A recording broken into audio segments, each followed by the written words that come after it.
Good morning. Good morning on behalf of INEDSYS. I'm delighted to welcome you all today for a very special session. Today we have Professor Francis Yao, who is going to talk about managing hepatocellular carcinoma beyond Milan criteria.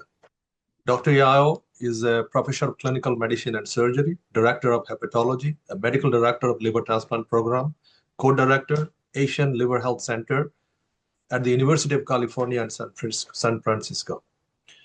As you all know, Dr. Francis Yao is internationally recognized for his seminal contributions to the management of hepatocellular carcinoma, particularly in the context of liver transplantation. He's best known for developing what is now widely known as the UCSF criteria, which expanded transplant eligibility beyond the traditional Milan criteria, as well as the UCSF downstaging protocol using locoregional therapy prior to liver transplantation, a strategy that has since been adopted into national transplant policy.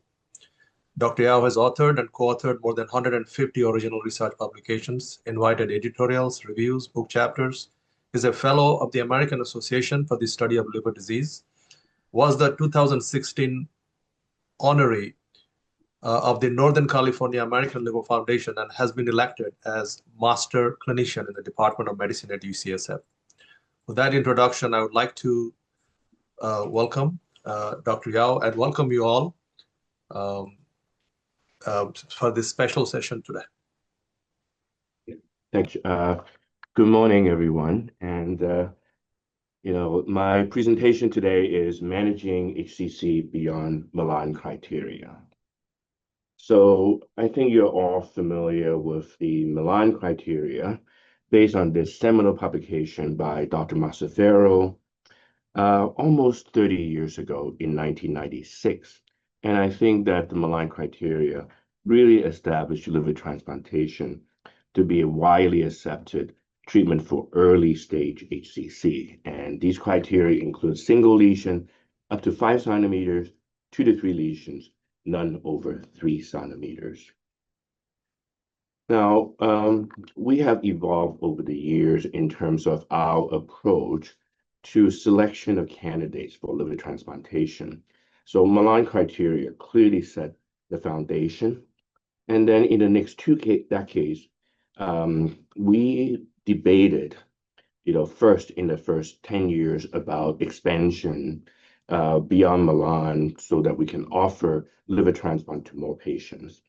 And more recently, I think that we have seen a shift in our focus beyond just tumor morphology, like tumor size, number, volume, and then put more focus on markers of tumor biology, including response to local regional therapy. And prime example of that is downstaging and also tumor markers. So both downstaging and AFP, one of these tumor markers, are now integrated formally into transplant policies. In 2001, we published what is subsequently called the UCSF criteria, which really set the stage for some controversy and debates over the next 10 years, which I did not expect, to be honest. The UCSF criteria fundamentally extended the upper size limits by 1.5 centimeters compared to the Milan criteria. And we also used a cutoff of 8 centimeters for the total tumor diameter.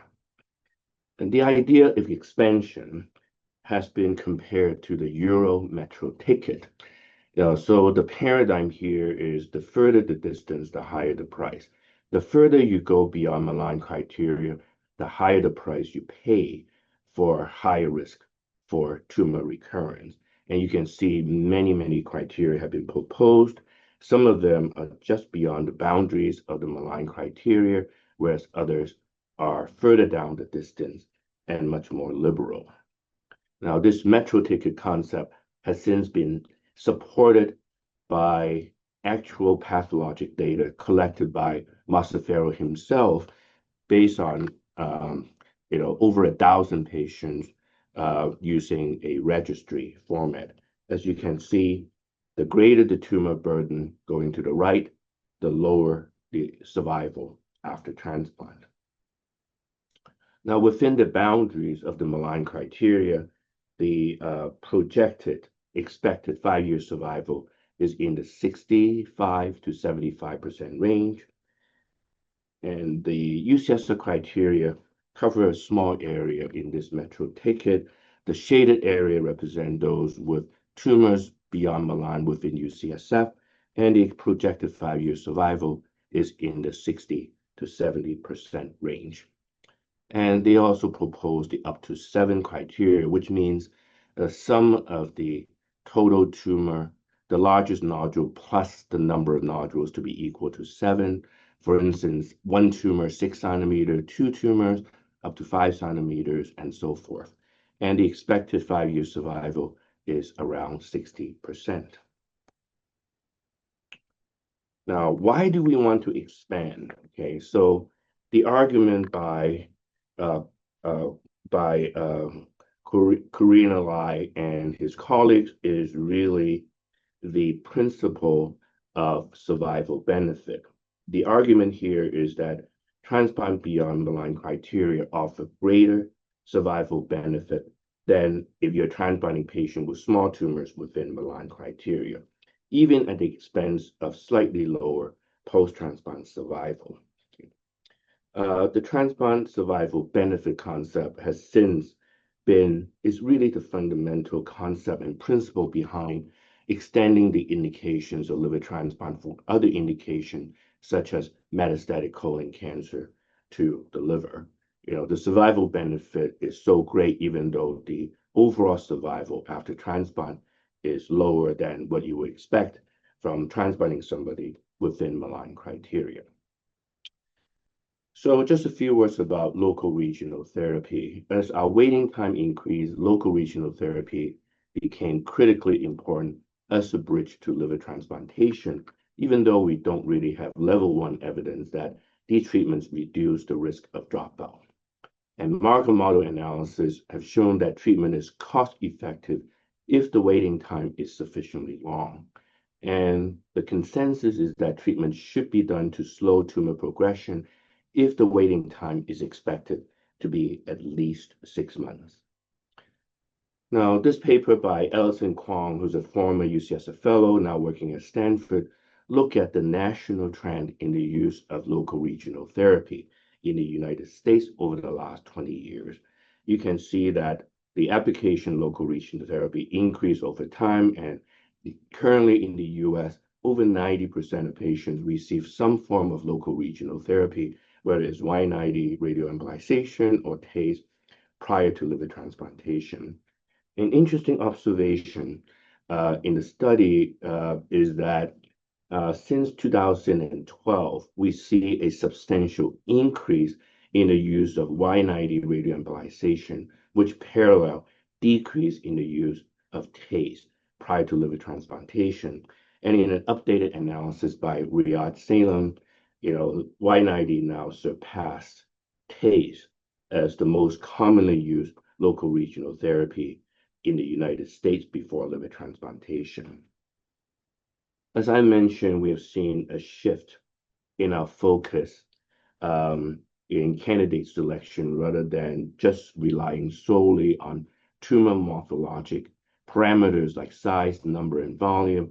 We are focusing more, we're paying more attention and putting more weight on markers of tumor biology, which we are still struggling to really identify all the factors. But some of the ones that we have known include response to local regional therapy and also tumor markers, especially AFP. So we are clearly searching for other biomarkers that reflect tumor biology. Now, observing response to local regional therapy under what we call the ablate and wait principle, which is something we have proposed for many years, combined with tumor markers, are really the main drivers for selection of candidates for liver transplantation. So currently in the US, patients are eligible for priority listing for liver transplantation if the tumor is within Milan criteria by T2, which basically excluded patients with very small T1 tumors, single lesion, less than 2 centimeters.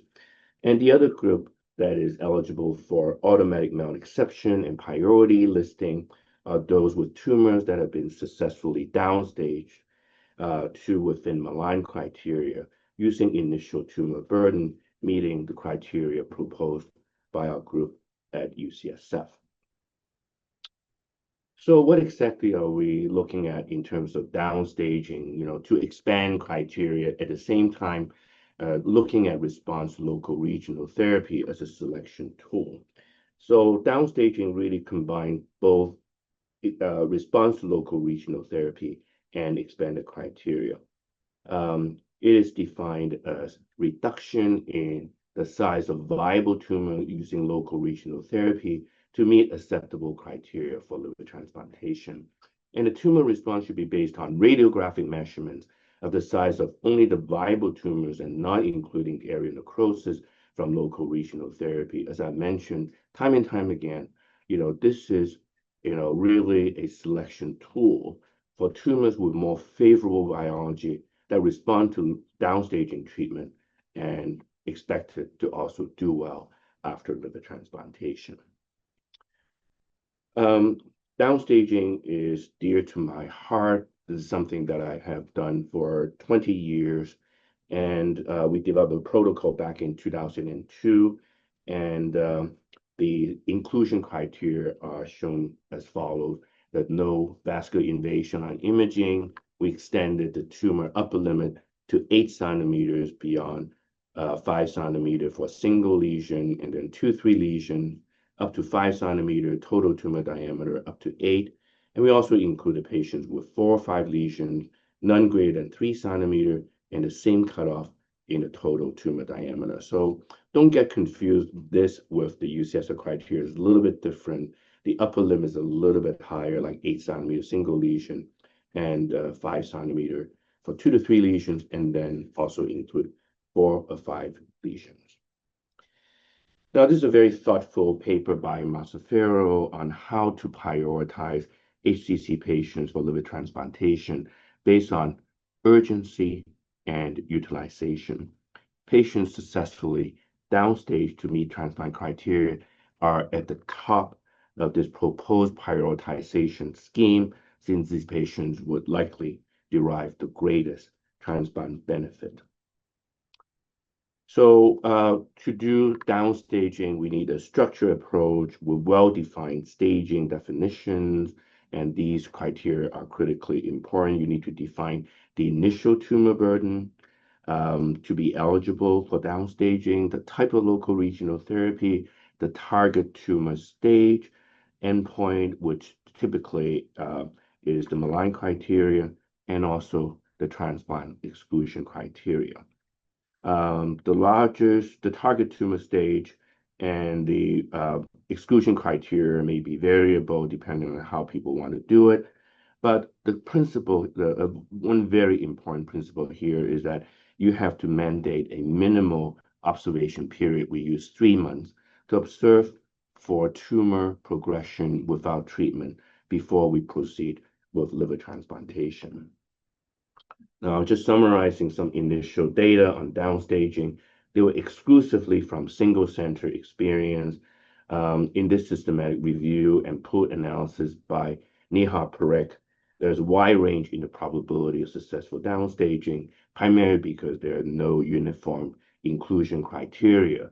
But the higher probabilities are in the 2 prospective studies, one from Bologna, Italy, the other from our group, with probability around 68%, 2 out of 3, versus less than 50% for those with more, higher tumor burden prior to downstaging.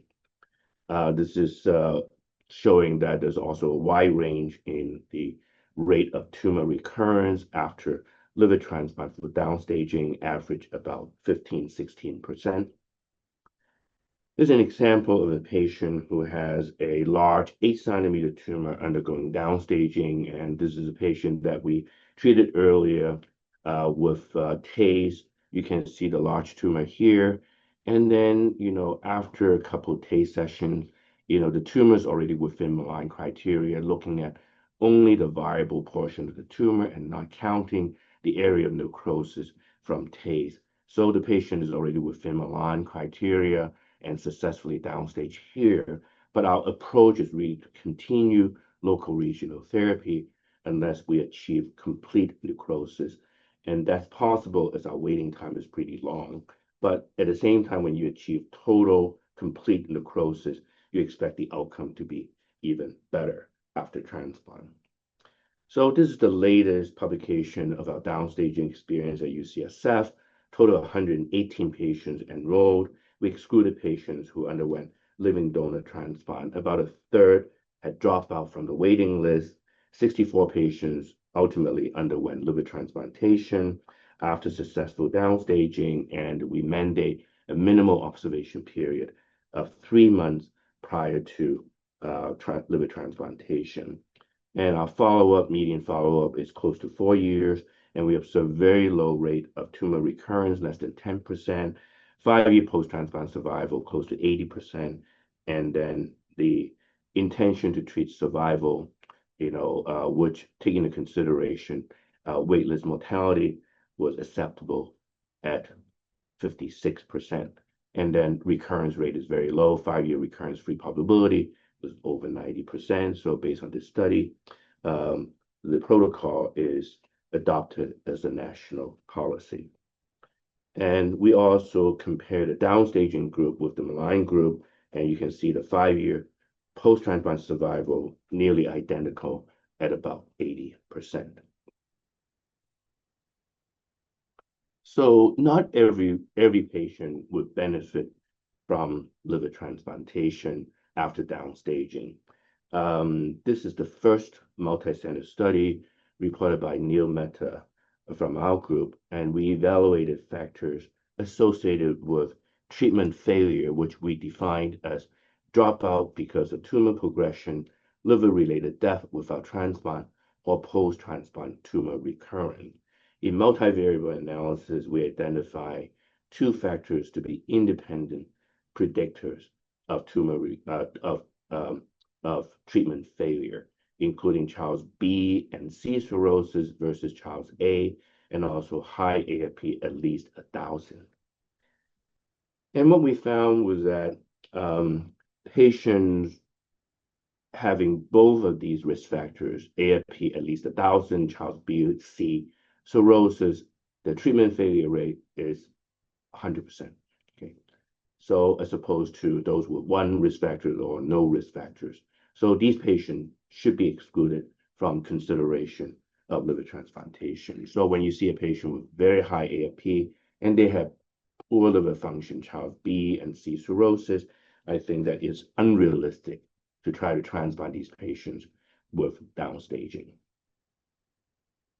Okay, Mazzaferro recently published the results of a phase 2b and 3 randomized control trial, downstaging, comparing the outcome of transplant after downstaging versus non-transplant therapy. The study involved 9 Italian centers. Eligible patients had tumors beyond Milan, no vascular invasion, projected 5-year survival, at least 50%, and Charles A or B cirrhosis. And downstaging was performed with a variety of different local, regional, surgical, or even systemic therapy. And after an initial observation of 3 months, 45 patients with complete or partial response randomized 1-to-1 to either liver transplant or non-transplant therapies. I'm amazed that he was able to pull this off, have a randomized control trial. It would not be considered to be ethical in our practice to randomize these patients based on all the data that already, supported downstaging, in our centers. So the results are quite, not surprising. The liver transplant group clearly had superior outcomes in terms of tumor-free survival as well as overall survival compared to a control group receiving non-transplant therapies. So the study was terminated prematurely as a result of a clear survival advantage in the transplant group. So I think that, this study does raise the level of evidence supporting the benefits of tumor downstaging through liver transplantation. Well, this is a very large multi-center study involving over 2,500 patients, published by Parissa Tabrizian and the International Collaborative Group. And what they found was that, over a 10-year period, 10-year survival for the downstaging group, it's only slightly below that for tumors within Milan from the outset. But survival was significantly worse in the group transplanted when the tumors were beyond Milan criteria.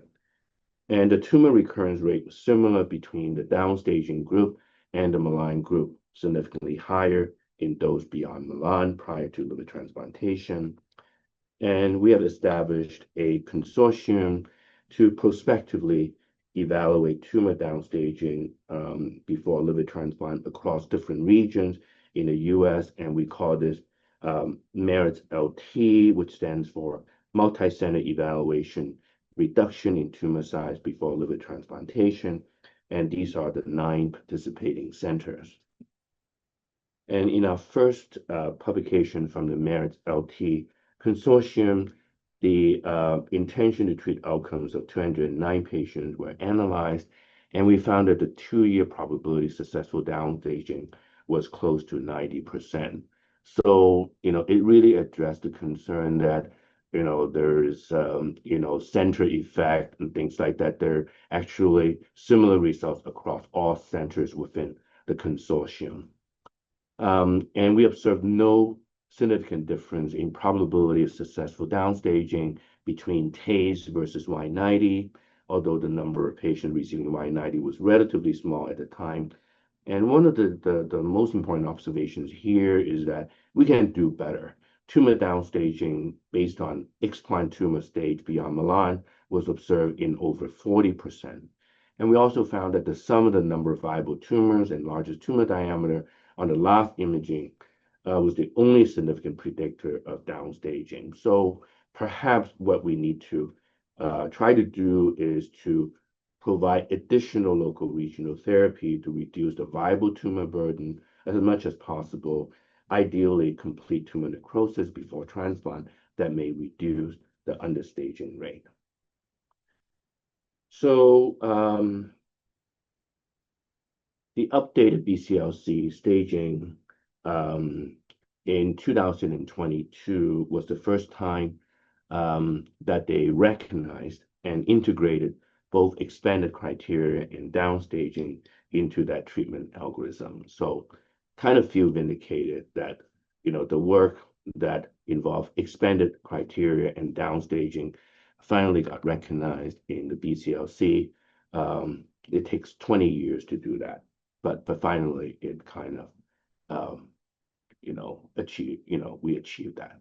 The 2025 BCLC is not looking as good in terms of graphics, but the principle here is also the same. So what about, like being a little bit even more aggressive and downstage patients with higher tumor burden at the outset? So we call this the all-comers downstaging protocol. Okay. So basically, the initial tumor burden greater than the UNOS or UCSF downstaging criteria. And in this all-comers protocol, we would mandate a longer period of observation, at least 6 months, to ensure stability before liver transplantation.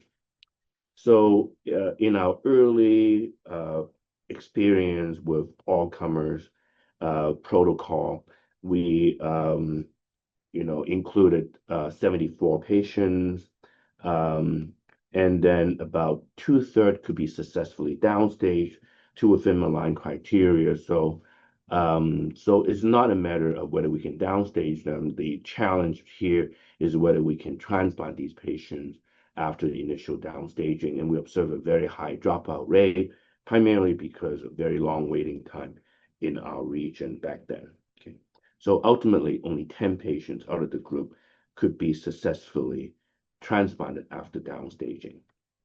But one important observation in the study is that there's a very strong correlation between the probability of successful downstaging and the initial tumor burden measured in terms of the sum of the diameter, sum of the largest diameter and the number of tumors.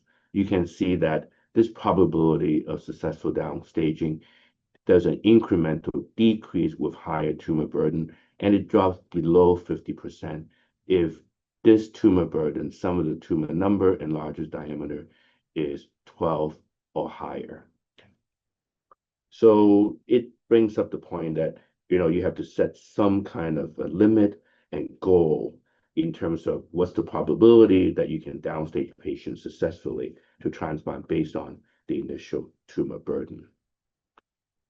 In terms of how we do with transplanting patients initially under the all-comers tumor protocol, all-comers downstaging protocol in terms of post-transplant survival.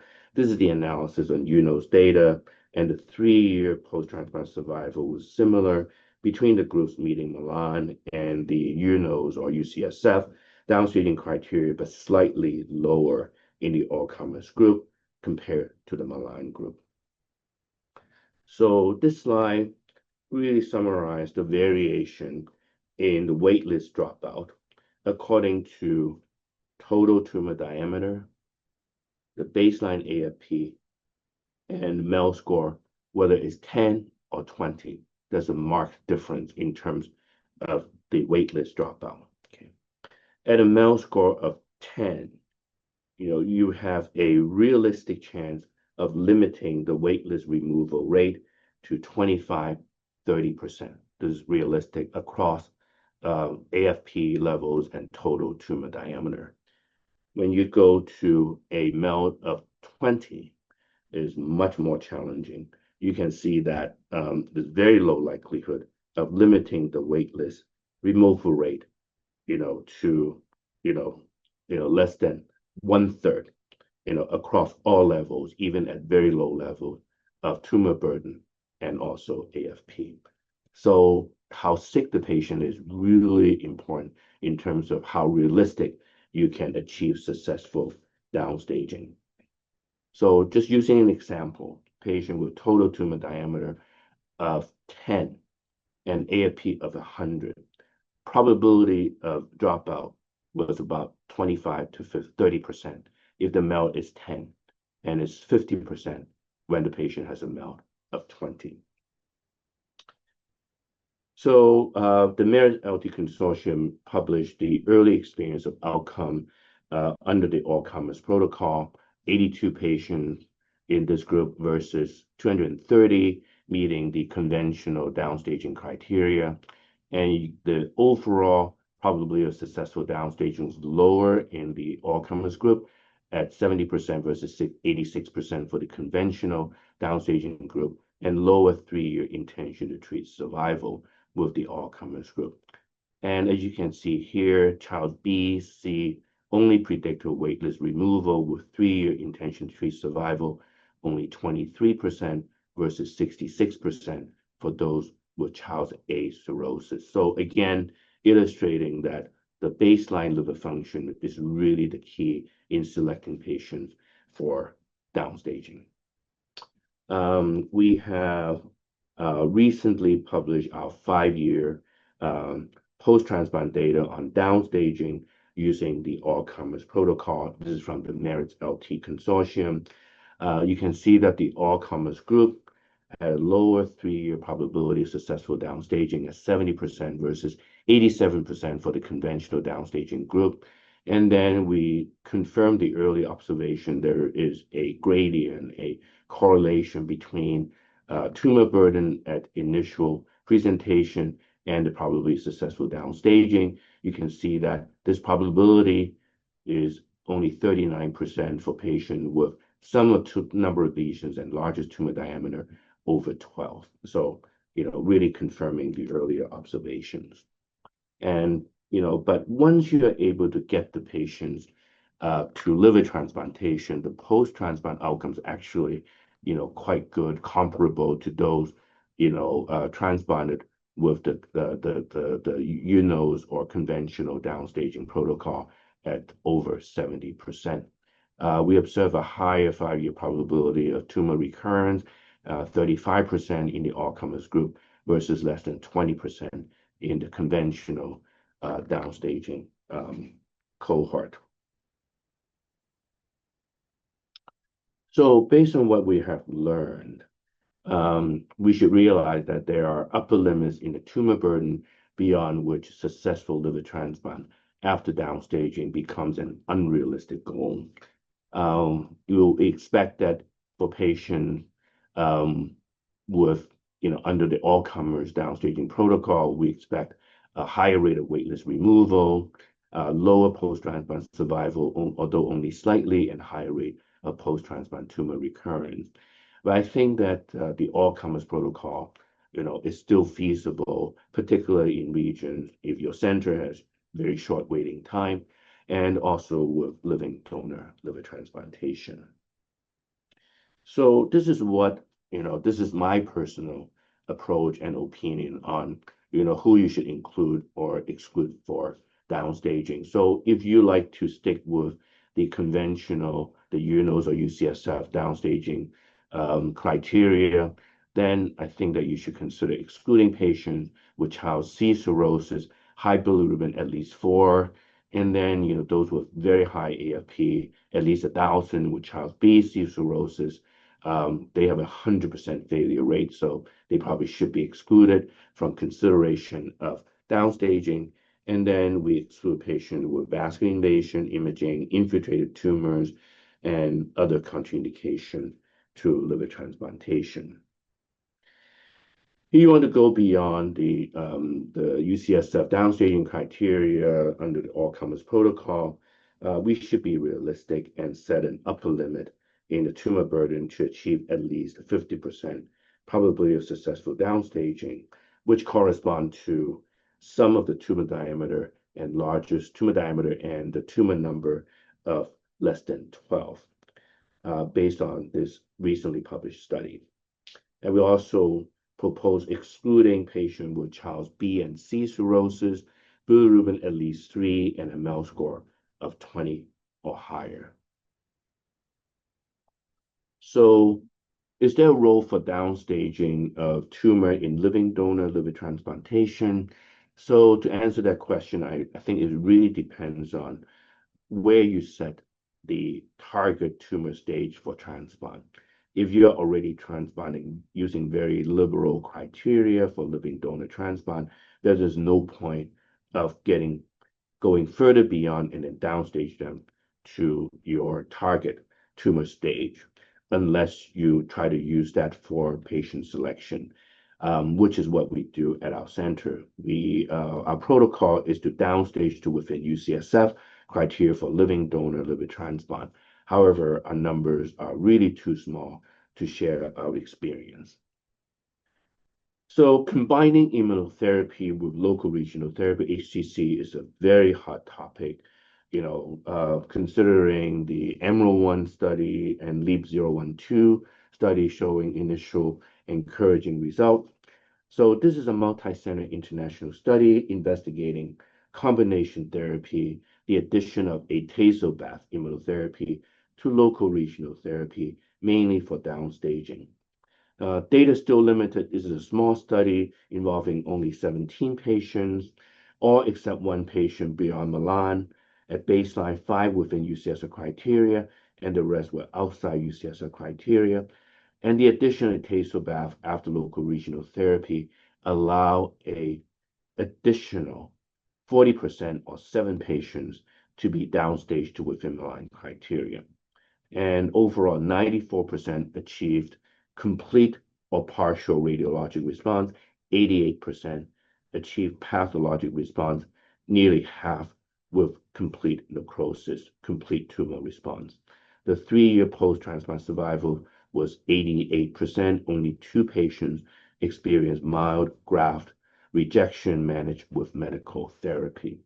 So we still need more data to examine the role of immunotherapy, systemic therapy in combination local regional therapy for downstaging or as a bridge to liver transplantation. And we have recently developed a protocol within the MERITS LT consortium combining systemic therapy with local regional therapy for those not achieving desired response to local regional therapy alone. And this is the planned clinical workflow. We would use atezolizumab or pembrolizumab or durvalumab as the first, um, the first initial treatment in this protocol. Okay, so that's something that we're working on still, and hopefully we'll generate more data from the MERITS LT consortium. Moving on to AFP, in terms of our selection, I think AFP and other tumor markers are really important in terms of allowing us to properly select patients to achieve good post-transplant outcome. Now, this is the French AFP model, the first model to integrate AFP into their selection criteria. So the AFP model, the French AFP model incorporated largest tumor size number and also AFP into their prognostic model. They add up the points in this model. Those with 2 points or less are low-risk patient, and patient with tumors within Milan, but high AFP over 1,000, consider high risk. And conversely, those with tumors beyond Milan, but low AFP of 100 or lower were at low risk for tumor recurrence. So this is the French national policy, combining AFP with tumor burden. Study from our center showed similar results in terms of AFP over 1,000. And in our study published about 10 years ago, those within Milan criteria, but AFP very high over 1,000, had a 5-year survival without recurrence of only 52% versus 80% for those within Milan and lower AFP. So we estimated that if you applied an AFP cut of 1,000, you would result in exclusion of about 5% patients from transplant, but a 20% reduction in the rate of tumor recurrence. So at UCSF, for a number of years, patient AFP over 1,000, they're required to show decrease in AFP to 500 with locoregional therapy prior to transplant for both Milan and the downstaging patients. So this approach has recently been incorporated as a national policy as well. So we have recently validated this approach looking at national UNOS data over a 10-year period. You can see that we are only looking at patients with AFP over 1,000 at any point while after they're listed for liver transplantation. And those with AFP still over 1,000 going into transplant had the worst outcome after transplant, less than 50%. And it's better at 67% if you demonstrate a reduction in the AFP from over 1,000 to under 500 and above 100, mostly with local regional therapy. And even better at 88%, you show further reduction in the AFP from over 1,000 to 100 or lower with local regional therapy. So this validated our approach to using AFP cut of 1,000 as an exclusion criterion. And this study by Karim Halzan really highlight the importance of following the trend in the AFP over time as in terms of a predictor for tumor recurrence and survival after liver transplantation. This is a very large international study involving over 2,000 patients, and you can see the highest rate of tumor recurrence seen in the patient with persistently very high AFP over 1,000, even those with AFP over 200, if they stay there, or if you're only able to get the AFP down to over 200 as opposed to lower, they have a moderate risk of tumor recurrence.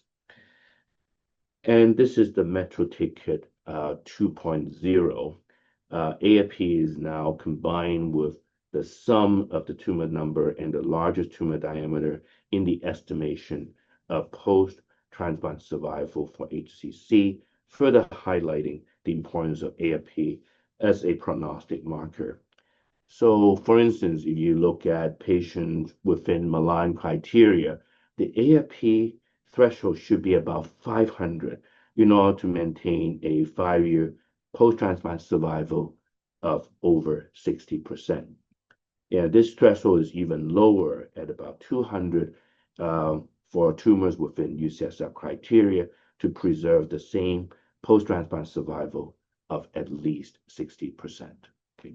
So combination AFP and tumor marker, may potentially other tumor marker and also tumor burden are now really the key to patient selection. What about other tumor markers? This is a study from the Mayo Clinic group, evaluate all 3 tumor markers, DCP, AFP, AFPL3, for liver transplant. Out of total 313 patients with available samples, you have 127 included in the study. 33% had tumor recurrence, and 70% were within Milan criteria. Okay.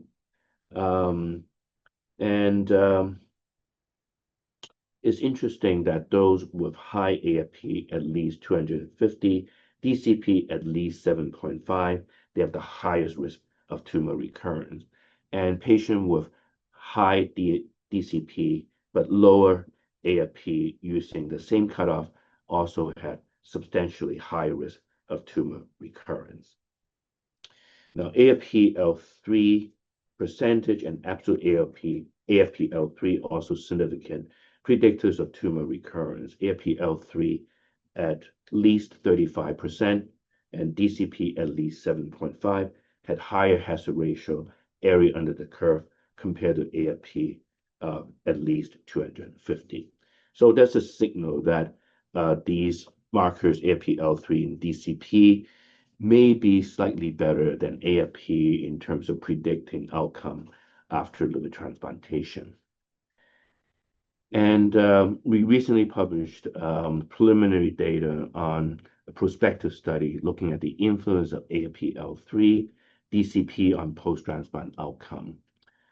These were patients within Milan or downstage to Milan, AFPL3, those with AFPL3 of at least 15% and DCP at least 7.5 had a much lower 3-year recurrence-free survival of 42% versus 97% for all the other patients with lower numbers in terms of AFPL3 and DCP. So the implication, how do we use this data? So the way we approach it is that for those with AFPL3 and DCP above these threshold, what we do is not exclude them for transplant, but put transplant on hold.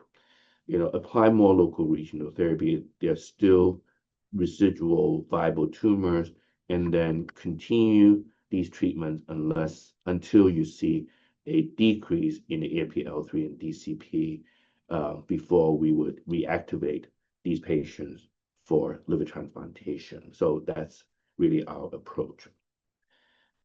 And a few studies have suggested that HCC, their FDG PET EVIT, had worse outcome after liver transplant. So this is a very, I like this study a lot. This is a study by Prashant Banki from Vedanta in New Delhi.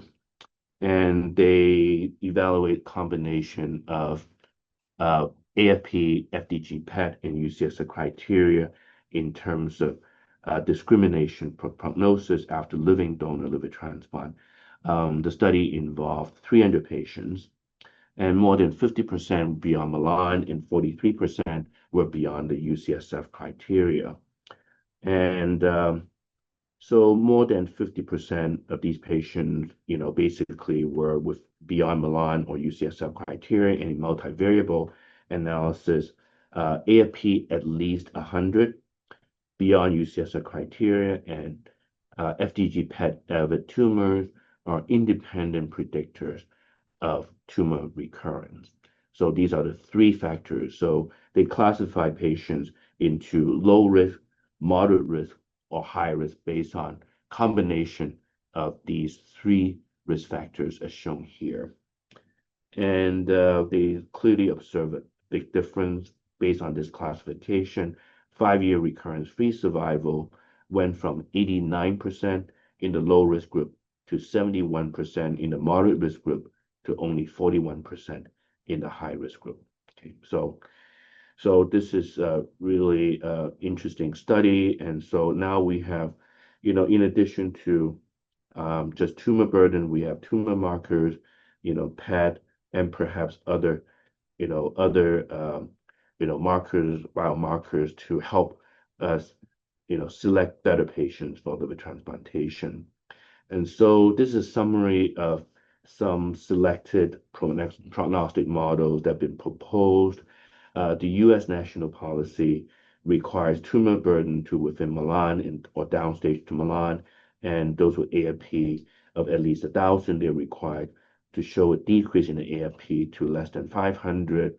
There's the French AFP model we talked about, the Metro Ticket 2.0, and then there's HCC HARP based on tumor burden score, size, number, and AFP, total tumor volume AFP by the Canadian group, and the pre-Moro score with large tumor size AFP, and also neutrophil lymphocyte ratio, and then finally combination UCSF, AFP, and FDG PAVIT tumor in the study by Prashant. So these are all the different prognostic models which share the same theme of combining tumor burden with tumor markers. Now, there's a different approach to all this. Okay, so there's one pathway looking at response to local regional therapy, downstaging tumor markers, and then there's this approach to just look directly at what the biopsy shows. Okay, this is proposed by Dr. Cillo from University of Padova in Italy, and by Gonzalo Cefasocin from University of Toronto. So they rely on the fact that, they would exclude patients who have poorly differentiated tumors on biopsy. They usually target the largest tumor. And as long as they don't have poorly differentiated tumor, regardless of, tumor burden, they would transplant these patients. Okay. So that's kind of thinking outside the box. The Toronto group also excluded patients who had poor functional status, ECOG 1 or higher over the previous 3 months. So basically, this approach looked directly at the tumor grade of differentiation. And in the Toronto study, the 5-year survival using the extended criteria was lower at 69% versus 78% within Milan. However, the difference was not statistically significant. They also showed a trend for higher recurrence rate in the extended criteria group, over 30% versus 13% in the Milan group. Okay. So is there application of this approach by biopsying and excluding patients with poorly differentiated tumor grade? So I think the advantage is that when you're dealing with a patient with decompensated cirrhosis, you cannot apply local regional therapy. If they have tumors that are pretty big, then you can use this approach to select patients or consider transplant. Disadvantage of that is really the inadequacies of needle biopsy in the diagnosis of poorly differentiated grade. You can miss poorly differentiated tumors in 8% in Toronto study, and about 10-20% based on resection data. And then you clearly also showed higher tumor recurrence rate at 30% 5 years in the Toronto study, high rate of vascular invasion, 40% in the Toronto study. So I think the jury is still out using biopsy to be a selection tool. So finally, we're looking at, should we transplant patient with tumor thrombus, but responded to therapy such as, Y90 or SBRT? Can we transplant these patients? So this is a retrospective cohort study involving 30 patients with confirmed portal vein tumor thrombus, all VP1 to 3, based on the classification by the Liver Cancer Study Group in Japan. And they show complete regression, vascular invasion with local regional therapy before transplant, and 63% residual tumors in the explant, including 10% with residual microvascular invasion.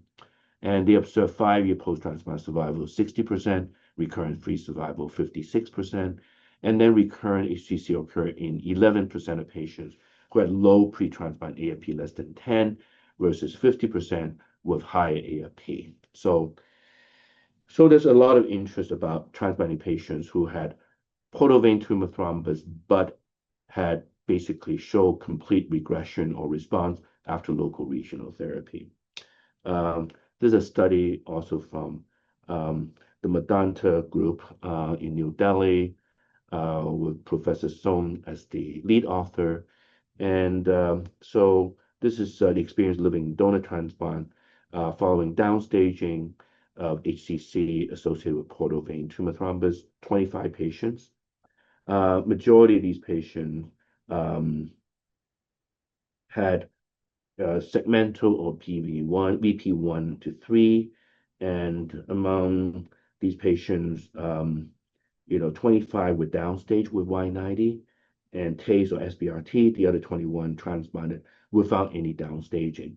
And you can see that the reported 5-year survival was up to 57% for those who were downstage versus 48% for those without any downstaging treatments. So there's some encouraging results transplanting patient with portal vein tumor thrombus. This is a pilot study from Bologna, Italy, examining the role of Y90 for lobar segmental portal vein tumor thrombus. This is a prospective study involving 17 patients before diseased donor liver transplant. So these patients were listed for liver transplant if they show complete radiographic response, downstaging HCC to Milan, AFP less than 100. So there are specific targets in terms of tumor burden and also AFP. And only 5 out of 17 received diseased donor liver transplant and a median of 2 years after Y90. And then 3 out of 5 had tumor recurrence within a year, although 2 out of 3 patients achieved long-term survival after resection for pulmonary metastases. So looking at it with half cup empty, close to 90% of patients failed, either not downstage, had dropout after tumor listing, or experienced HCC recurrence after liver transplant. So I think that we still need more investigation about what's the best approach for patients, how long should we wait before we transplant these patients. And so I still think that we have to approach patients with portal vein tumor invasion with caution in terms of offering liver transplantation. So I think that I'm almost, done with this. I don't know whether I have time to just quickly show a case. Sanjay, is that okay? Yes, It'll be please. 5 minutes. Please go ahead. We have time. So just want to present the case and see what you would like to do. I have a 62-year-old Asian man with hypertension, type 2 diabetes, no known liver disease, incidentally found to have a 13-centimeter liver mass on CT of the chest, and laboratory tests show good liver function, mildly abnormal liver test, normal platelet 178, albumin as well, normal, negative pre-surface antigen, but positive core antibody total, and negative Hep C antibody. I'm sure that many of you have seen patients like that, who had a large tumor like HCC, whereas it just showed positive hepatitis B core antibody without active ongoing chronic hepatitis C. And CT of the abdomen showed a 13.3 centimeter tumor involving segments 1, 4, 5, and 8, arterial enhancement washout, and capsule. So it's alive at 5.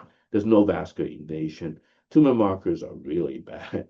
So AFP over 100, close to 160,000, L3 74%, DCP 522, CA19-9 normal, and then had PET scan show hypermetabolic uptake, liver mass, no metastatic disease. So to show you the CT, you have this very large tumor and then delayed washout here, and I showed it to the surgeon. I think that surgeons want to look at coronal view, look at the size of the left lobe, and this is not a tumor that they think would be resectable. Okay. So we decided to just go ahead and go with Y90 radioembolization, repeat CT 3 months later, only slight decrease in the size of the lesion, measuring up to 11.7 centimeter. Repeat AFP is still high, 60,000 in March of 2024 compared to 144,000. So this is a challenge. What would you like to do next? I can tell you that there are no right or wrong answer. Every answer is probably correct, but it reflect different style and approach. So what are the options? So should we do Y90 again, TACE, systemic therapy, palliative care, best supportive care? Sanjay, I don't know how we can pull the audience, but or maybe just open to people comments. I think you can open to people per comment. Maybe I can, please raise your hand. Anyone wants to just comment on this? Maybe I'll ask Dr. Jalal. You want to comment, Dr. Jalal? Oh, thank you. It's always wonderful to listen to your talk. In this particular patient, I have several questions, but before that, why not repeat Y90 and systemic therapy both combined? Yeah, that's one option. Option C, right? Right. Yeah, so your answer would be combining both Y90, repeat Y90 and systemic therapy. Yeah, absolutely. Okay. Any other comments? I see Dr. Montesor, Kevin Sa. Why don't we invite Dr. Kevin? Kevin Sa? Okay, thank you. Dr. Kevin Sa saying systemic therapy, and Dr. Radhika Benugopal saying immunotherapy, and Dr. Maliakal saying option C, which is the start systemic therapy.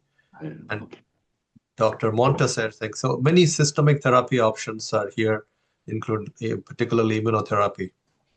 And Dr. Diana Chiang saying, would like to know stains, PD-1 for this tumor, and agree with systemic. Yeah, okay, so we're all on the same page.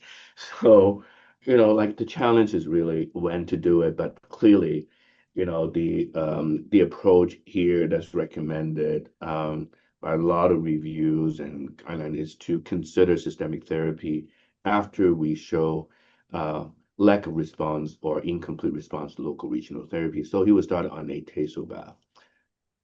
And his repeat CT scan shows a significant decrease in the size of lesion to 7.2 centimeter, no enhancement, so LRT are non-viable. And you see the dramatic change in the AFP down to 2.9. APLP came down to less than 0.5% of 2, DCP less than 0.2. So all these tumor markers crashed down. There's some residual tumor, and so he had another Y90 radioembolization, but it's really, really small residual tumor. But he has good liver function, so we did a second Y90 radioembolization. And this is the CT, so show, really no residual. There's a lot of capsule retraction here, but really no residual tumor enhancement. So the response is great.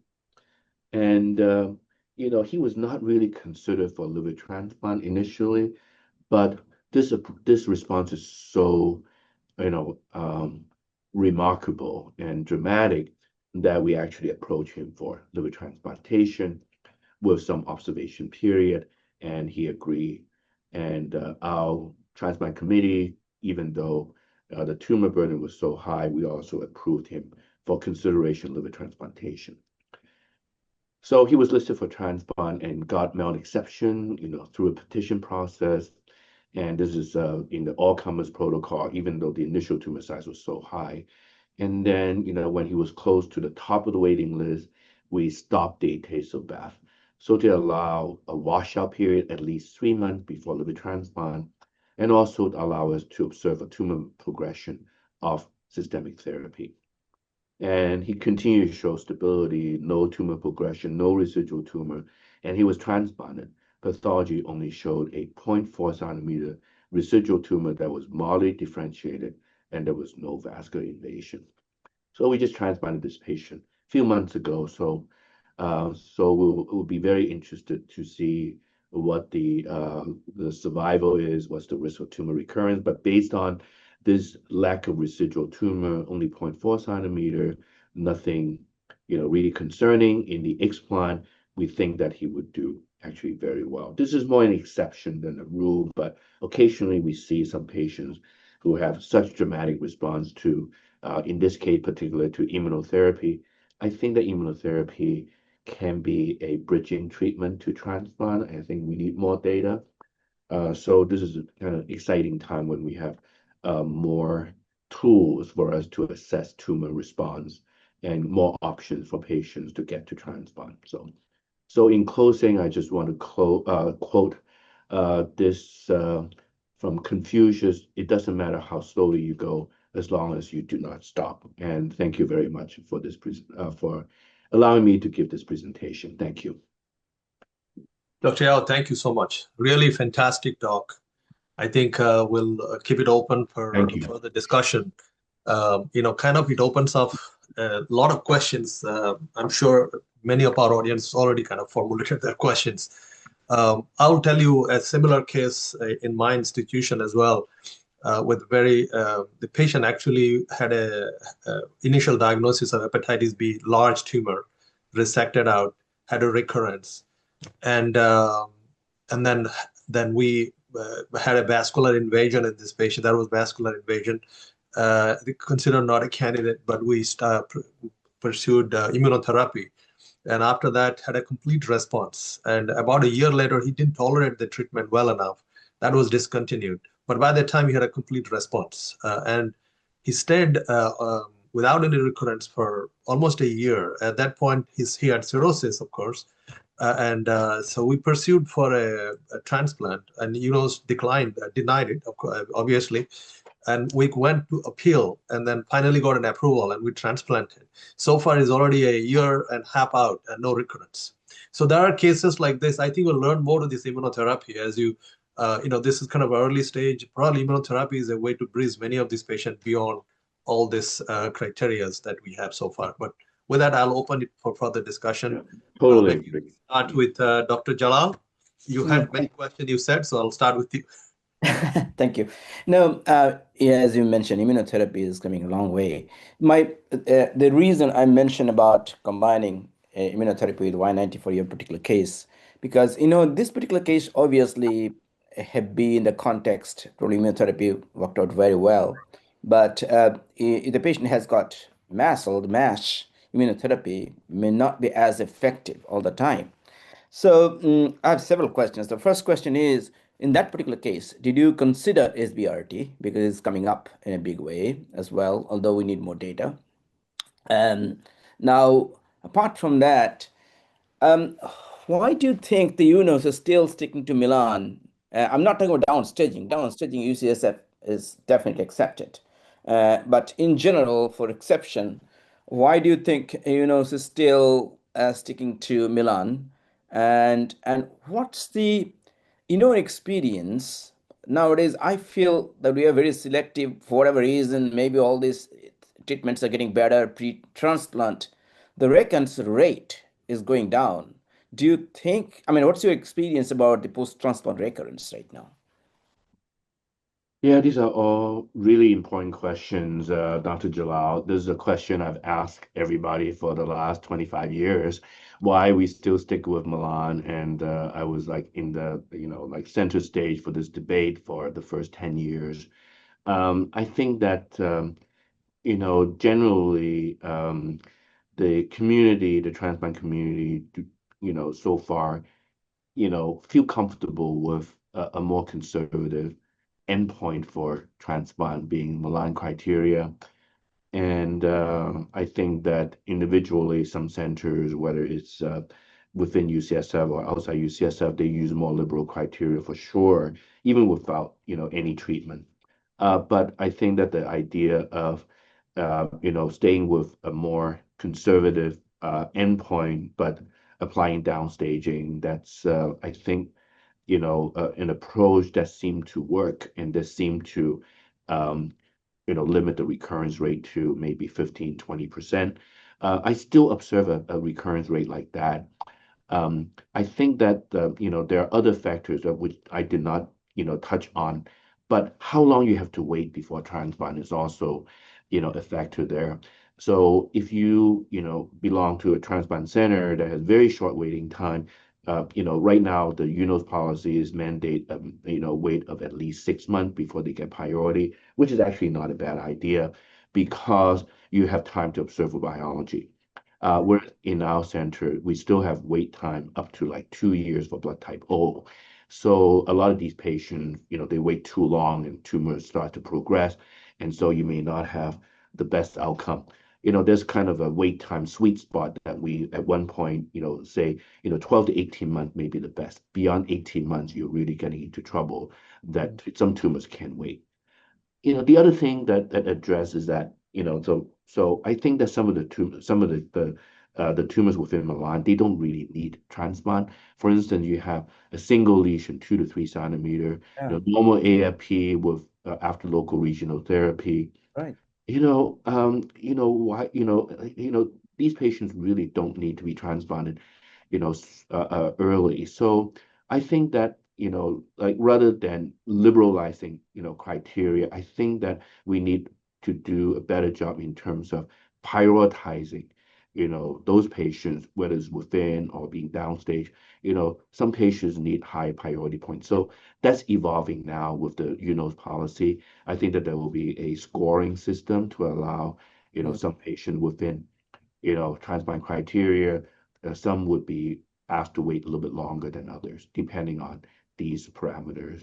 I think that we still have to learn more about what's the best marker to, select these patients. So it's just tumor burden and AFP probably is not enough, but we're doing better than before.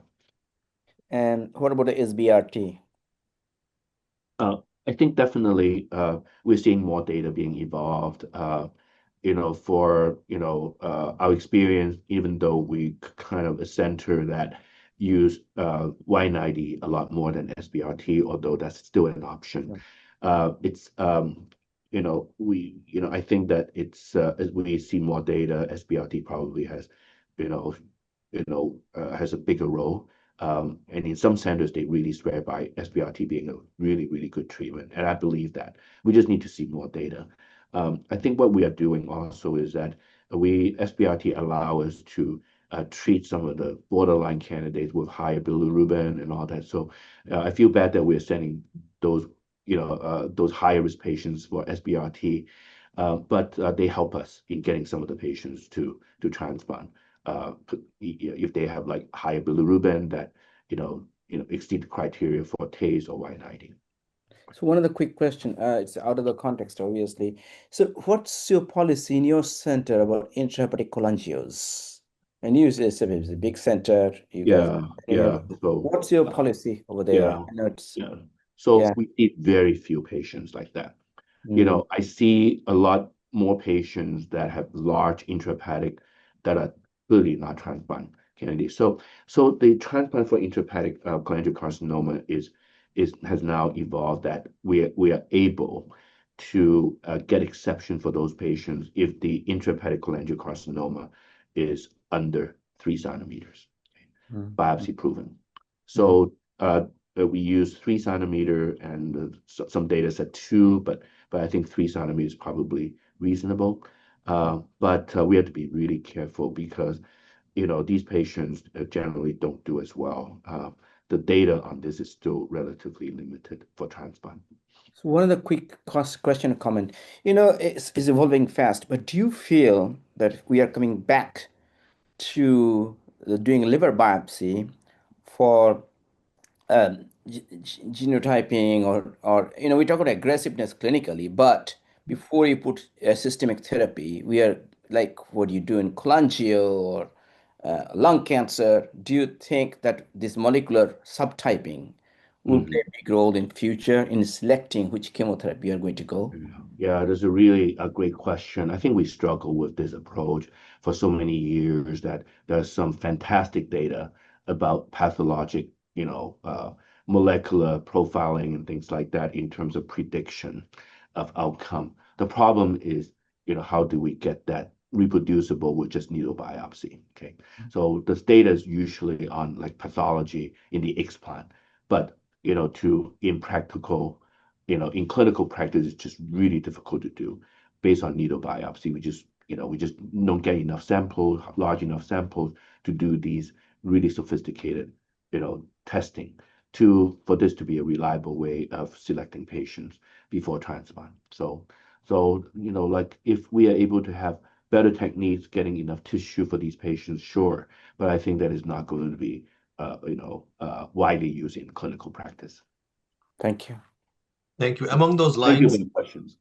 Yeah. among those lines, traditionally until now, all these criteria have focused on tumors confined to the liver, but with extrahepatic disease, which is an absolute no, at least until now. Do you think it's going to change or evolve with this immunotherapy because we're getting better responses outside the liver as well? And these are patient at cirrhotics and they potentially need transplant in the future. What would be your take? Yeah, so I've never seen the evolution like this and the type of conversation I've had with the oncologist.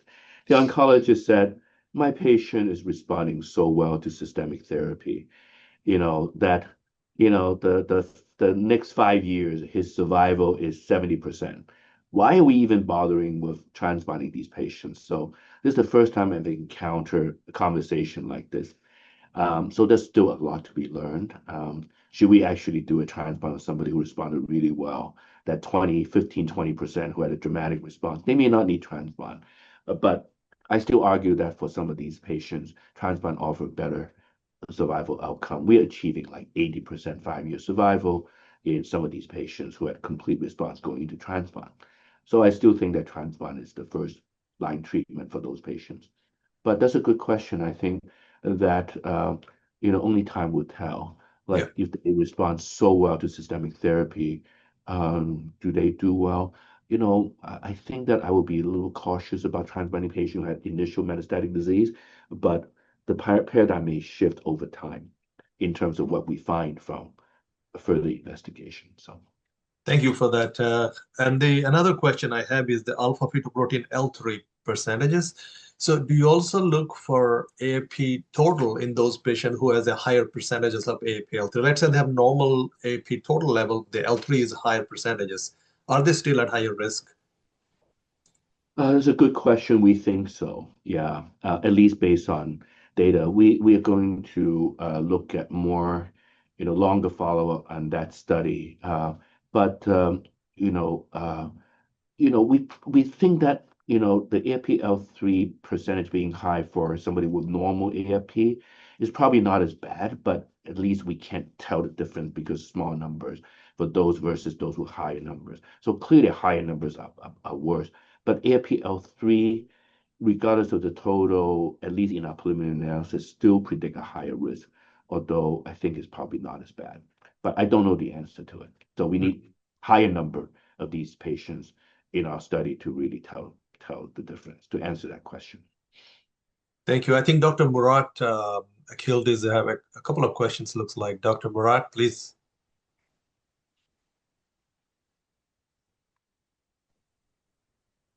Thank you for your excellent speech. So Thank I you. would like to ask about what do you think about the cell-free DNA in clinical practice?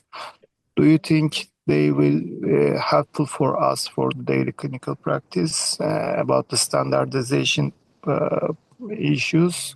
Yeah. And the second question is, what do you think about to perform liver biopsy in patients who are beyond criteria and also high alpha fetoprotein levels higher than 1,000 as your case? Yeah, so I really don't know the answer to the first question, so I would focus a little bit more on the second question. All these years when I look at AFP, initially I thought AFP is a surrogate for something like poorly differentiated tumor or vascular invasion. As it turned out from our retreat data, alpha fetoprotein is an independent marker for sure. So patients who had high AFP, regardless, they have worse outcome after transplant. So to answer that question, I would not transplant somebody with high AFP. And because we have a lot of data on AFP, whether we're looking at Metro Ticket 2.0 or any other study, high AFP, if you don't get it down, they do very poorly. Okay. And that's one of the three parameters we use for the retreat score that has been validated, and we look at post-transplant survival. It's a very powerful prognostic marker. Now, if you have a patient who have lower AFP, higher tumor burden, and then you can use PET, you can use biopsy. We have done that. We have, done these things on a patient who's not a candidate for locoregional therapy because they have a high MELD. You either exclude them from transplant or try to transplant them, and then use all these tests to see if you can move forward with transplant. So there's a patient who had a MELD in the 30s, who had a tumor that's still 6 centimeters, and then AFP less than 200. And so we did a PET scan. It's not picking up. We did a biopsy. Actually, we didn't do a biopsy, but we take the approach of we'll go ahead and transplant this patient as long as the frozen specimen intraoperatively does not show poorly differentiated tumor. So turned out that this patient had moderately differentiated tumor. The frozen section is actually very reliable intraoperatively, so they didn't get the result that is, that's reliable, very, very quickly. So we transplanted that patient. He's still alive, but he had recurrence. So we do, in some rare cases, use the biopsy to decide whether the patient is a transplant candidate, but not in lieu of the AFP. AFP is a very powerful prognosticator. Those patients do very poorly. And do you perform PET-CT in every case or only beyond the criteria or high alpha fetoprotein levels? We don't use PET-CT routinely, only in very selected cases. When we suspect, want to rule out, extrahepatic disease in somebody who has, like a large tumor with like high AFP or something like that. But we do the PET-CT only in these rare circumstances that it would provide some information in terms of whether we can transplant that patient without further therapy. So we don't do it routinely at all. Thank you. Thank you. Thank you. In fact, I wanted to clarify on that line. I'm struggling with a patient who currently I'm dealing with high AFP, more than 1,000, but the tumor burden is within Milan, meaning it has been well treated, downstaged, well treated tumor, nothing outside on bone scan. I'm waiting for a PET, but the AFP is more than 1,000. Child's would be. What would make this patient still get through the transplant process? If there is any hope for this patient, if any positive prognostic markers that I can look for example, PET, of course, I'm waiting for, but is there anything that I could do in this patient to get the patient through the transplant? Yeah, it's it's still worrisome. The high AFP tells you something. I'm sure that AFP-L3 will be high, but there's a rare case that AFP is because of inflammation, like Hep C or something like that. But if you don't have that factor, that AFP means something, I would still be very worried about that. So, but with the University of Padova study that they did not look for AFP, but they just did a biopsy. So is the biopsy would be a meaningful way to look for in this patient as a positive prognostic marker? Yeah, so for sure, you can use that as a argument to support the patient. I would still be nervous about because they still have like a 40% recurrence rate, so those are the patients that, if you are, like thinking that, hey, I would live with a higher recurrence rate and maybe lower survival in some patients that you really want to. So yeah, you have enough data point to say, yeah, this patient may do okay. And then nowadays, not every patient who develop recurrence would die because of advance in immunotherapy and some other therapy. So I think that if you want to be really aggressive, sure. But I would be very, very worried that at least, I would accept the fact that this patient has a high risk of recurrence. Got it. There's one case that, everything else intrahepatically was fine, but the high AFP that we learned was because there is extrahepatic disease. And then within months, the extract disease in the bone just basically just blossomed. So we missed that, so that's the problem. We missed it before transplant. Thank you very much. And Dr. Maliakal, please. Thank you. That was a fantastic talk. I think Thank you. it'll take a long time to digest all the information. But I had one question. We're seeing a lot of patients who are in their early 70s who look very healthy. They don't even have cirrhosis, or they're very well compensated cirrhosis, and they present with HCC. What is your opinion on going towards the transplant route versus telling them we'll do everything outside transplant in such patients? Yeah, so we have transplanted patients in their 70s, for sure. We think that, the patient would benefit from transplant, in terms of we're not dealing with a small lesion that, these patients can do very well with a small lesion if they respond very well to therapy. They may not need a transplant. But the one, say, if this person has multifocal disease, or some other things that makes you or needs to be downstage that makes you think that the transplant survival benefit is there. I would definitely consider those patients for transplant, assuming that they have good functional status. At UCSF, one of my colleagues, Jan Lai, has invested a lot of her research into assessing frailty. So we have a frailty liver index. So if they are robust, they tend to do very well. We have used frailty as an absolute, contraindication to transplant for patients over the age of 70. So if they are frail and over 70, we don't transplant them unless they show improvement. So I think that, if you feel that the transplant survival benefit is there based on HCC, even though they're 70, they're robust, they look young, and then they're not frail. I think that transplant is definitely an option. Thank you. Thank you. You presented some data on showing that explant, if it is more beyond Milan, they have a poor outcome or maybe much increased chance of recurrence. So if I compare that explant beyond Milan versus Milan beyond explant, would that be a different strategy for surveillance after their transplant? Yeah, so I didn't really have time to present, the retreat data. The retreat data is really based on pathology. The retreat score that we developed, in a multi-center study with the two Mayo clinics. So look at three parameters: AFP at the time of transplant, whether they have vascular invasion, and also viable tumor burden. Is some of the tumor, largest tumor diameter, and the number of lesions. We use that as an assessment of tumor burden. So we provide a score. So so you can have a score of 0 if they have no viable tumor, they have normal AFP, and no vascular invasion. If they have a retreat score of 0, then the 5-year recurrence rate is less than 3%. We don't even do surveillance. If they have a retreat score of 5, the 5-year recurrence rate is up to 75%. Then, in those really high risk group, we do surveillance every 3 months in the first couple of years, and then every 6 months indefinitely for at least 5 years.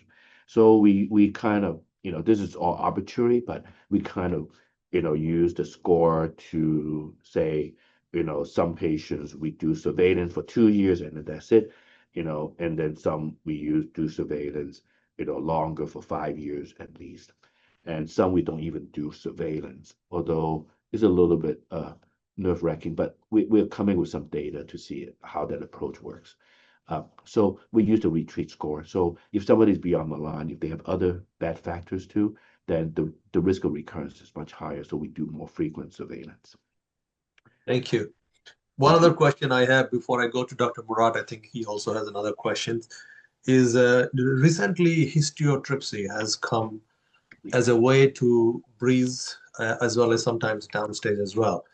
What's your take on the histotripsy? Because there appears to be some advantage over other therapies. Yeah, I heard a lot about it. I've looked at some data. That's just because we have very well established therapy. So I think that for histotripsy to hit that market, or you have to have some data to suggest instead of and the expense is not, is pretty expensive too. So I think that we have this histotripsy, and we're just learning and trying to kind of look at it as as a trial, but we just so limited data, and we're so used to doing other things. So we used to do a lot of TAs, and then we transitioned to Y90, and we have expertise in SBRT. So I don't know whether there's a really strong role for histotripsy in our own practice. Maybe it is, going to be better than some of the established treatments, but so far we don't know. So I don't know what to say about the role yet with this new treatment. So. Yeah, UNOS has allowed in their guidance that you can use histotripsy as a breeze to or downstage, I believe. Yeah. It has allowed already. Yeah. The last question may be from Dr. Murat again. So, do you think type of liver transplantation, live donor versus cadaveric donation, may affect our decision, or especially in live donor liver transplantation area, much more extended criteria are used. So what's your personal opinion about that issue? Is the rules for both the same, or can we use more relaxable criteria for live donor liver transplantation? Yeah, that's a really excellent question.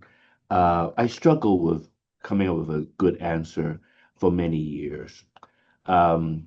I think that there's definitely a benefit of living donor in HCC, when they wait too long for disease donor. And then how much more liberal criteria can you use for living donor is a highly debatable issue. So I've asked that question, and that's, so the bottom line is that what's your acceptable 5-year survival after living donor under the context of, considering the risk to both the donor and the recipient? What would be your acceptable? I think that, some people would say 50% predicted survival. That will allow you to use much more liberal criteria than Milan or UCSF. Some people would say 60%. So I don't know whether, I would think that minimum is 50% will be my target to allow. So you can, have the criteria that will allow you to have a 50% 5-year survival for these patients. But, like that number also can evolve over time because of available like immunotherapy, some other therapies that can potentially improve the outcome after transplant, even if they have recurrence. So it's a really, really important question. But I would say right now, I will, in our practice, we still use UCSF criteria for a living donor, or if they're downstage to with it, UCSF. So because we want to basically still have really good outcome, and we use a higher target than 50%. So we generally want to use 60, 70% as our target. So that would fit into the UCSF criteria. Thank you. Thank you, Dr. Yao. That was an outstanding talk. I think we all learned a lot today. And with your permission, we will put this lecture in our website for others who didn't join today. Will be able to learn from it. It's a really outstanding talk, and I have no words to say on this. Really learned a lot today from this. Really enjoy this, and thank you so much for inviting me, and really appreciate it. So. Thank you everyone for joining today, and I look forward to have another interesting session in 2 weeks. Thank you very much. Thank you very much. Goodbye. Thank you all.